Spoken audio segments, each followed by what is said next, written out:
ഒരു നാട് മുഴുവൻ പങ്കെടുക്കുന്ന തോട്ടുമുക്ക് ഗവൺമെന്റ് യു.പി. സ്കൂളിലെ മെഗാ ഓണസദ്യയ്ക്ക് തലേദിവസം രാത്രി തന്നെ ഒരുക്കങ്ങൾ ആരംഭിച്ചിരുന്നു. വിഭവസമൃദ്ധമായ സദ്യയ്ക്ക് വിഭവങ്ങൾ തയ്യാറാക്കാനുള്ള പച്ചക്കറികൾ മുറിക്കാനും മറ്റുമായി രക്ഷിതാക്കൾ നേരം പുലരുവോളം കൈമെയ് മറന്ന് അധ്വാനിച്ചു. ഉച്ചയായപ്പോഴേക്കും ആളുകൾ കൂട്ടമായി എത്തിത്തുടങ്ങി.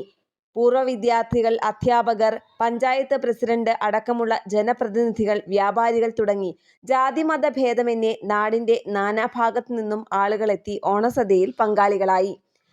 പി.ടി.എയുടെ നേതൃത്വത്തിലാണ് മറ്റെവിടെയും കാണാത്ത മാതൃകയിൽ ഒരു നാട് മുഴുവൻ പങ്കെടുക്കുന്ന ഓണസദ്യ ഒരുക്കിയത്.